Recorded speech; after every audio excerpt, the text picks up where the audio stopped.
दोस्तों नमस्कार, मैं वरिंदर पटेल। उत्तर प्रदेश की राजनीति से बड़ी अपडेट, बड़ी खबर आपको बता दूं कि उत्तर प्रदेश में लगातार सियासी घमासान चल रहा है। उत्तर प्रदेश में 2027 में चुनाव है। बिहार रिजल्ट के बाद उत्तर प्रदेश का सियासी सरगर्मी तेज हो गई है।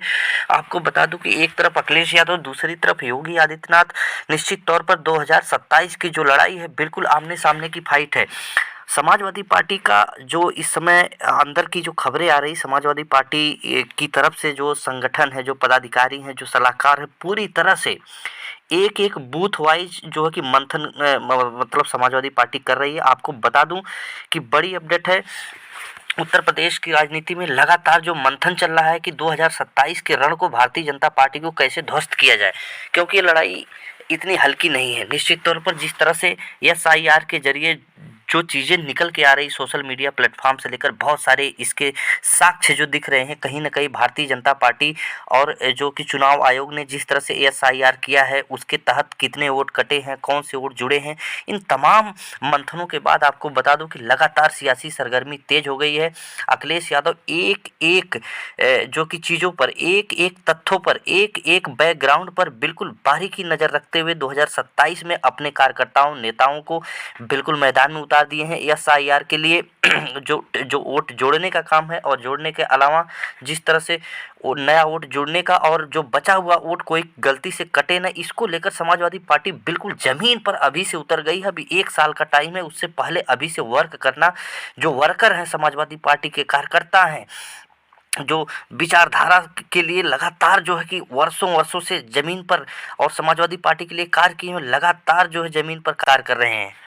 इसी बीच आपको बता दूं कि समाजवादी पार्टी के अंदर से खबर आई मझवा विधानसभा सीट को लेकर, और इस सीट पर समाजवादी पार्टी ने अभी से संदेश दे दिया है तैयारी करने का। बहुत कद्दावर जमीनी जो कि बिंद समाज के नेता, जो निषाद बिंद कश्यप समाज के नेता हैं, मल्लाह समाज के उसको बोला जाता है, तो इनको मौका यहाँ पर दे दिया गया है। अखिलेश यादव ने संदेश भेज दिया और वो जमीन पर तैयारी करना शुरू कर दिए हैं।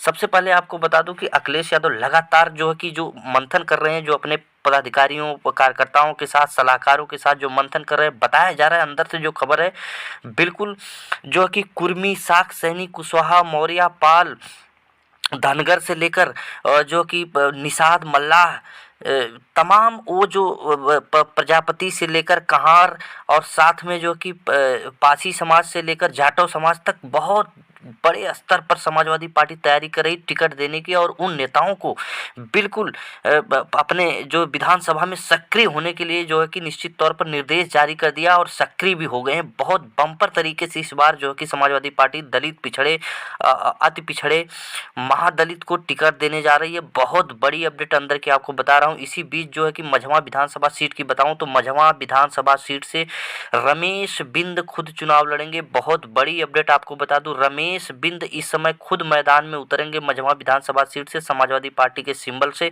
बहुत बड़ी अपडेट है। रमेश बिंद बिल्कुल अपने विधानसभा में एक एक वोट की निगरानी के लिए जमीन पर उतरकर वर्क भी अपने कार्यकर्ताओं के साथ शुरू कर दिया है, समाजवादी पार्टी कार्यकर्ताओं के साथ। आपको बता दूं कि मझवा विधानसभा सीट का पहले जातीय समीकरण सुन लो, उसके बाद मैं आपको बताऊंगा कि 2000 जो 25 में जो उपचुनाव हुआ था, वहां पर उसमें किस तरह का समीकरण रहा है, और क्या है पूरा वहां का जो कहीं न कहीं समन्वय, और किस तरह का वहां पे 2027 में परिणाम आने की संभावना है। पहले आप बात करते हैं जातीय समीकरण की, तो ब्राह्मण लगभग 84,000 के आसपास है, दलित 61,000 है, बिंद समाज जो मल्लाह बिंद जो कि केवट निषाद बोला जाता है, वो 60,000 है, यादव लगभग 40,000 के आसपास है, क्षत्रिय भी 11,000 है, भूमिहार 20,000 है, मौर्य 33,000 है, मुस्लिम 20,000 है, और इस निश्चित तौर पर पाल समाज भी वहाँ पर 20,000 है, पटेल भी वहाँ पर 22,000 के आसपास, प्रजापति 10,000 है। ये रहा जातीय समीकरण उत्तर प्रदेश के मझवा विधानसभा सीट से। पिछली बार रमेश बिंद की लड़की बेटी जो लड़ी थी चुनाव, निश्चित तौर पर बहुत कांटे की टक्कर दी थी। उससे पहले अखिलेश यादव वहाँ पर लगातार जो है कि ब्राह्मण कैंडिडेट को दिए थे। भले ब्राह्मण 84,000 है, ब्राह्मण कैंडिडेट दिए थे अखिलेश यादव, लेकिन लगातार ब्राह्मण कैंडिडेट वहाँ से हारते रहे हैं। जैसे ही अखिलेश यादव उपचुनाव में जो कि ज्योति बिंद, रमेश बिंद की लड़की को टिकट दिए थे, बेटी को टिकट दिए थे, निश्चित तौर पर उनकी लड़ाई बिल्कुल कांटे की हो गई। मौर्य समाज का कैंडिडेट, महिला कैंडिडेट भारतीय जनता पार्टी से था, लेकिन आपको बता दूं कि लगभग 12 से 1 बजे तक रमेश बिंद की जो बेटी हैं, जो कि निश्चित तौर पर जिनका नाम है ज्योति बिंद, वो ज्योति बिंद आगे चलती रहीं 1 बजे दोपहर तक सुबह से लेकर। तो ये समीकरण है और लास्ट में जो कि मुश्किल से 23-2400 वोटों से मात्र वो उपचुनाव को हारी हैं। उपचुनाव में जिस तरह का अमला लगा था, पुलिस प्रशासन जिस तरह का निश्चित तौर पर पूरी तरह से रेला लगा था, पूरी दुनिया ने देखा। उसमें भी अगर जो 36 हज़ार लीड से समाजवादी पार्टी ये सीट हारती थी, लेकिन जैसे ही रमेश बिंद की बेटी ज्योति बिंद को टिकट मिला, ये अंतर 35 हज़ार से घटकर सीधा 2300-2400 पे आ गया। तो ये अब रमेश बिंद को खुद अखिलेश यादव ने बोला कि इस पर कद्दावर तरीके से ज़मीनी स्तर से तैयारी करो, और रमेश बिंद ज़मीन पर तैयारी करना शुरू कर दिए। बहुत बड़ी अपडेट है उत्तर प्रदेश से। फिर मिलेंगे अगली वीडियो में नई जानकारी के साथ। तब तक के लिए नमस्कार।